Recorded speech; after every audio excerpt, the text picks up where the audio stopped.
going on, Frozen RC fans? Today we're out here at Chehaw RC Raceway.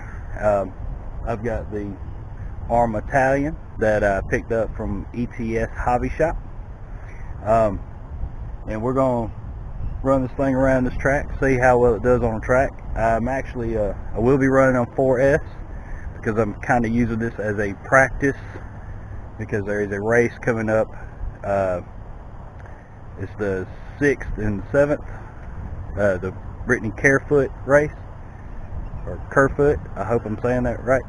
And but anyway, so I'm kind of using this as a practice, and this track is kind of small, so they only let you run your 8 scales on 4S during the race.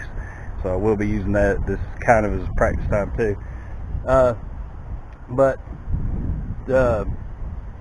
I got to be honest, I'm not real confident these tires are going to hook up on this South Georgia hard clay.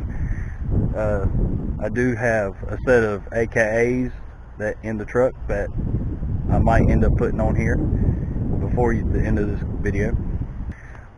And we're going to run this thing around, see how it does on the track on 4S. And I got this, like I said, from ETS Hobby Shop. And we're just going to see how it does. And I hope y'all like this video.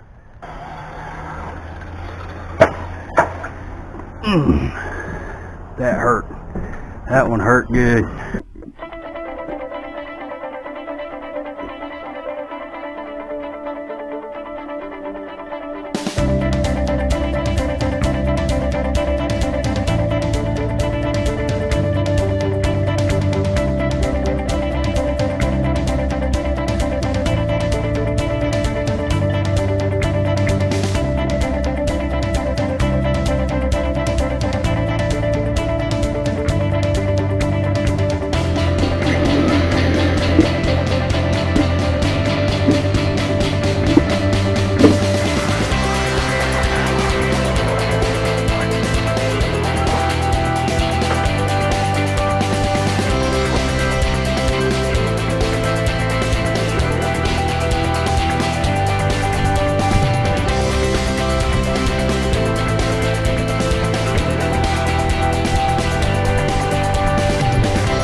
we just got done running the Arrma Talion.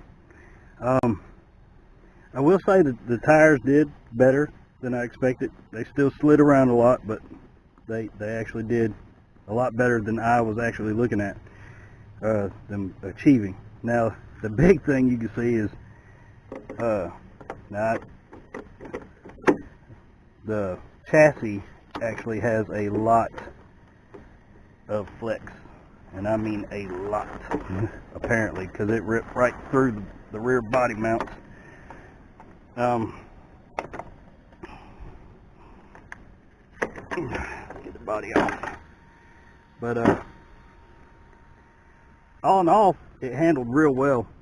I think it did anyway. I think you could definitely buy this, put some better tires on it, and I ordered the aluminum, I forgot what it's called, hot something, aluminum braces for the chassis, but I'm also going to look into maybe making a custom brace all the way across the from tower to tower on the chassis, just because the I don't know, that's just a lot of flex. And if these braces actually only run to your center diff, and so that's still going to be a flex point between those 2 points, because they're not actually tied in all the way from front to back. You can see my EC5 started to back out a little bit, so if you are going to race, I recommend taping or putting a zip tie around these. And had one bullet connector, looks like it started backing off a little bit, not too bad. But all in all, I mean, this thing took a pounding, because I am definitely not the best driver, and it's still together. I can still drive it. I actually ran the entire pack out. It's a 6400 milliamp 100C 4S pack. Ran the entire pack out, and it just crash after crash after crash. It's still going strong. Nothing looks broke. The shock towers and bolts look straight. I think that's pretty dang awesome for a ready to run car. Arrma definitely built this tough. Like I said, I got this from ETS Hobby Shop. Please check them out. They're on Facebook and YouTube, and you know, all kinds of places, Instagram. But but this thing actually retails for $479, and out of the box, ready to run. You just get batteries and a charger and 4 AA's. This thing on a track, I think, will be very competitive if you have somebody who's a skilled enough driver. I honestly think you could just take this out of the box, pretty much maybe change the tires for your track conditions, which, like I said, I think in a more sandy, loamy kind of dirt track, these would actually probably be about perfect, because they kind of have that motocross kind of feel to them. So, but in the short and long of it is I'm really enjoying this car. I think me and this car are going to be some of the best of buds. And one other thing, I did kind of bend the wing mounts a little bit, but that's to be expected a lot. But anyway, so I hope y'all enjoyed this video of the Arrma Talion, and please like, share, subscribe. She took a beating today, y'all. She's still together. So y'all give me a thumbs up if you like this video, thumbs down if you don't, and y'all check out ETS Hobby Shop, and tell them I sent you.